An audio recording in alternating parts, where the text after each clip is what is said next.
30,000 years west of the river. Don't look down on the poor in old age. After transmigrating, you awakened the longevity system, starting with immortality right away. So you believe there's no enemy you can't outlive, thus you simply give up trying, and become a wandering beggar. But in the second year, you see a small beggar just like you. Because he offended a nobleman, he was beaten to death. In the third year, you witnessed a demonic cultivator massacre an entire village. That demonic cultivator merely glanced at you from afar, and nearly scared you to death. After running desperately for 3 days and nights, you finally understand. Even immortals can easily die young in this cultivation world. But since you have no spirit root, you cannot cultivate at all.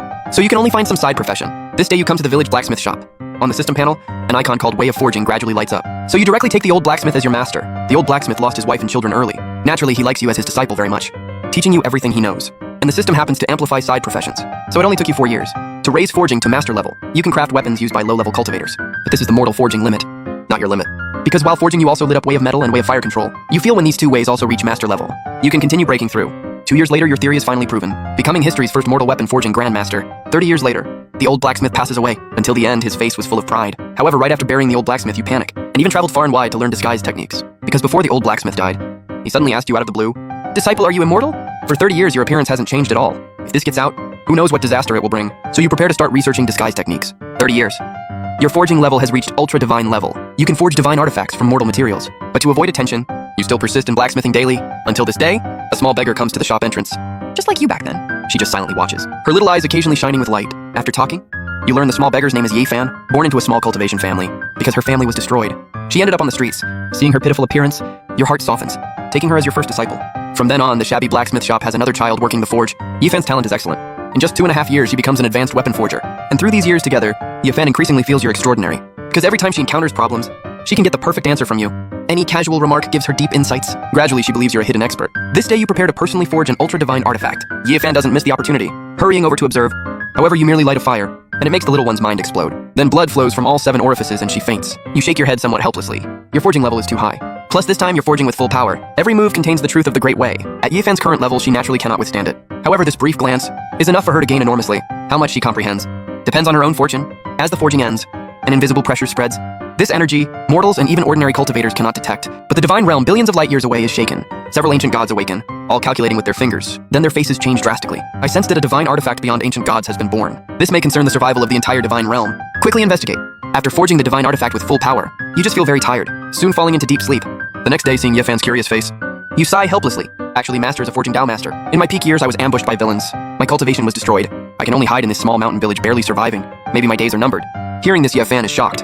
Dao Master is the peak weapon forger in the mortal realm, can forge artifacts that even tribulation cultivators desire. Each one is a cultivation world giant. At this moment, Yefan suddenly kneels down. Master's great kindness needs no thanks. I will always stay by Master's side. Seeing this, you nod with relief.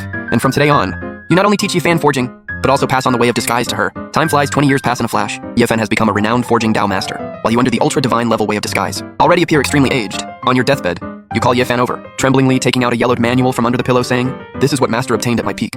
Master relied on this manual to reach Dao Master level. You start higher than Master. I hope you can go even further." Hearing this, Yefan takes the manual. Seeing the words 5 years of forging, 3 years of simulation on it, she freezes, quickly looking at you and asking, "Master, odd stays odd, even stays even." But all that responds are your tightly closed eyes. From then on, the mountain has a second grave. 2 months later, in distant Linyuan village, a small beggar appears. Beside him is a white-robed scholar invisible to ordinary people. This person is called Laobai. He is the artifact spirit of the ultra-divine artifact you forged. As the world's top divine artifact, his power is naturally very formidable. He can sever the Great Way, tear through time. But all this requires you having the ability to activate it. So you can only release him, letting him absorb heaven and earth's spiritual energy on his own. Midway, you tried having him attack. The power is indeed extremely terrifying. However, according to Laobai, when he attacked, it seemed to draw some being's attention, so he dares not use his full power. From then on, you continue wandering around as a beggar, starting to research various ways. 30 years later, you already look middle-aged. Disguise has already reached ultra-divine level for you. If you had cultivation, you could even change your species, but you disguise as a small beggar again. This time you come to the village's medical hall. You disguise as shy and eager to learn, quickly becoming the old doctor's apprentice, also lighting up Way of Medicine and Way of Herbs. In the following days, you study with the old doctor daily, researching various medical books and herb books, occasionally following the old doctor to treat patients. In spare time, you also plant some herbs, also lighting up Way of Planting. To prevent exposure, you plant all herbs in Lao-based storage space, unexpectedly due to the divine artifact's nurturing. They all became spirit herbs. This day you go up the mountain to gather herbs as usual. On the way you encounter a terminally ill lazy snake. To test your medical skills, you treat it. From this day on, you often see it when going up the mountain. You know this snake may have intelligence, remembering your kindness. After all, anything is possible in the cultivation world. By chance you toss it a peach. Unexpectedly it actually eats it. But after all, it's a peach with spiritual energy. Surely it helps the lazy snake greatly. In a blink, 30 years pass. You already look middle-aged. At this time, in the thatched cottage courtyard, you use a casually forged immortal artifact to brew medicine. Laobai floats in the air. Beside lies a lazy snake lounging about. More than 10 years ago, the lazy snake followed you home. You often nurture it with Way of Cultivation. occasionally giving fruit or a fish, forcibly raising it to be vegetarian. 30 years. Your way of herbs and way of medicine have reached ultra-divine level. Even way of planting and way of cultivation reached ultra-divine level.